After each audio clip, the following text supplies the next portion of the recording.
Јас имам едно пратеничко прашање и тоа ќе биде до Министерството за енергетика, во случајов до заменик министерот за енергетика, и се однесува на годишниот план за изградба на енергетските објекти за 2026 година, кој беше предмислен еден месец усвоен од владата на предлог на Министерството за енергетика. Сега,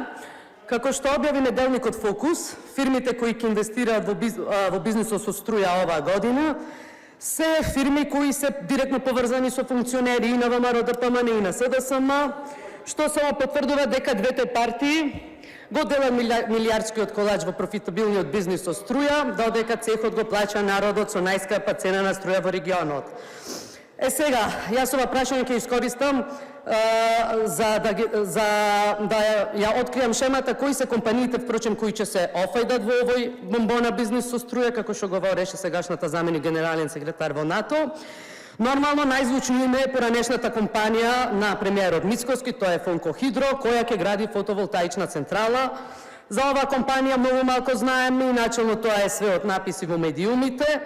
И пред се должи тоа на нетранспарентноста на премиерот, за жал, кој секогаш округло и на кјоше одговара со кои фирми тргувал и колку приходи остварил од бизнисот со струја. За жал, министерката за енергетика не е тука да го одговори ова прашање, затоа што сигурна сум дека таа многу подобро е запознаена со бизнисите со струја во кои учествувал премиерот, затоа што и заедно соработувале во овој бизнис. Сега, компанијата Фонкохидро, која допрва ќе гледаме како ќе инвестира во бизнисот со струја, воопшто не беше спомената во биографијата која премиерот тогаш ја достави до собранието при неговиот избор за премиер. Односно, ова фирма која ќе гради сега една од поголемите фотоволтаични централи, ете не била доволно значајна за да се спомне во биографијата, иако до детали беа наведени стручните трудови на тогашниот премиер, не баре собранието избира професор, а не председател на влада, чии конекции во бизнисот треба да биде на највисоко ниво на транспарентност. Сега, иако премиерот во своите настапи на медиуми своето богатство и скапи часовници го оправдува со тоа дека тргува со светскиот бизнис крем во енергетиката, кога медиумите поставуваат прашања кои точно се тие фирми и поединци кои исклучувале договори во вредност од стотици милиони евра, премиерот одбира да молчи. И сметам дека овој молк е алармантен, затоа што токму фирмите и луѓето со кои најмоќната фигура во владата заработувала милиони, мора да се јавно објавени, за да можеме да ги следиме нивните активности и потенцијална нивна фаворизираност во иднина, како што сега гледаме дека компанијата Фонкохидро влегува во бизнисот за струја преку годишниот план на ресорното министерство. Сега, кои се бизнес партнерите кои се поврзани токму со Фонкохидро? Како актуелен управител на оваа фирма се јавува лицето Стефан Трајковски, име кој исто така фигурира и се јавува во компанијата Енерготек, каде повторно имале удели со премиерот Мицкоски.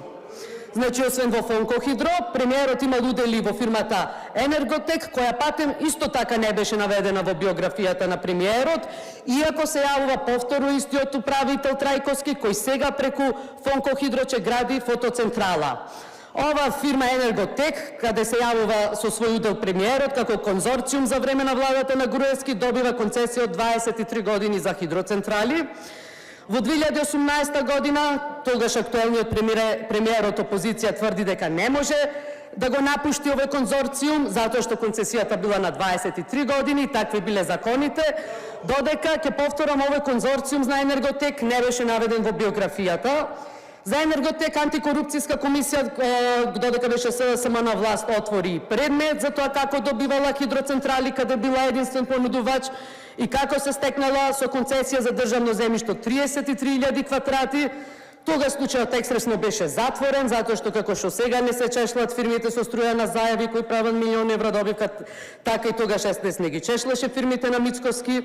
Сега, иако управителот Стефан Трајковски не е толку звучно име во јавноста, едно од имињата кои имаат удел во ова контроверзна Енерготек е и осомничениот во случајот Делчевски ниви, односно лицето Орце Тодоровски Ефто, кој впрочем не и близок пријател на Мицкоски, тука јас имам и нивна заедничка слика. Значи, ќе подсетам дека случајот Делчевски ниви падна после промена на изјава на повереник на владата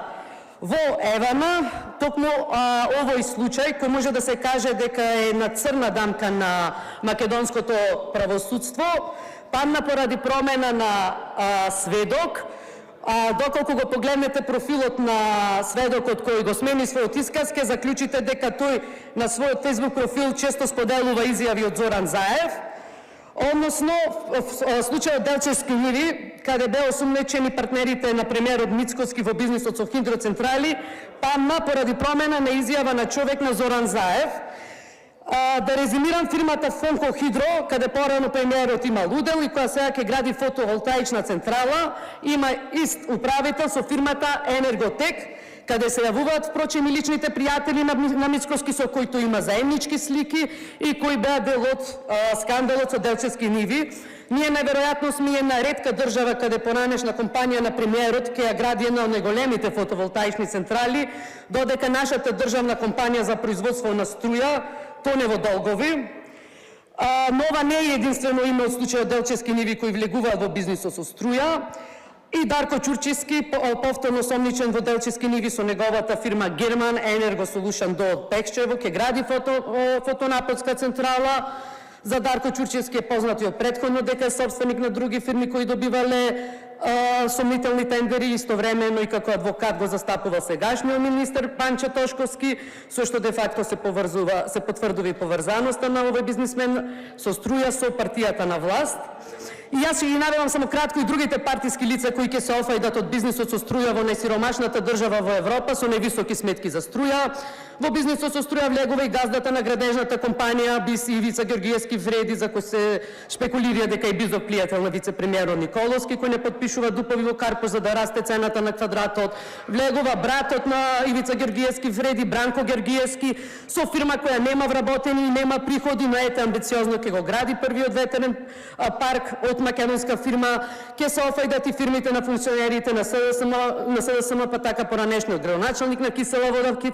Филип Темелковски ќе гради енергетски објект со фирма каде има речиси 50% учество. Фотоволтаична централа ќе гради и синот на поранешниот пратеник од СДСМ Хари Локвенец, односно Илија Локвенец. И сега додека се редат имиња на функционери во бизнисот со струја, резултатот е државната ЕСМ да ја заврши годината со робусни 108 милиони евра загуба. И сепак ова е неофицијален податок од изјава на директорот на ЕСМ Узунчев, затоа што барем за прв пат не е официјално објавена завршната сметка на сајтот на ЕСМ.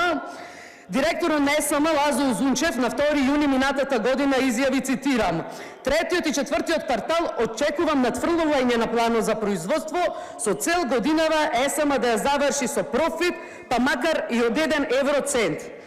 Сега, додека приватни фирми на функционери ќе прават милиони во бизнисот со струја, ова државна компанија ја заврши 2025 година со робусен долг, односно со загуба од 108 милиони евра, што не е еднакво на позитивна нула, како што јавуваше директорот Лазо Узунчев. Од тука моето претеничко прашање до заменик министерот е дали после ваквото загубарско работење со најзначајната државна компанија за производство на струја ќе го разрешите директорот Узунчев и целиот управен одбор, затоа што не ги остварија предвидувањата од финансискиот резултат за позитивна нула, или пак ќе продолжите да го претварате ЕСМ во загубар, за да можат бизнес партнерите на Мицкоски и партиските функционери од ВМРО-ДПМН и СДСМ да профитираат од бизнисот со струја.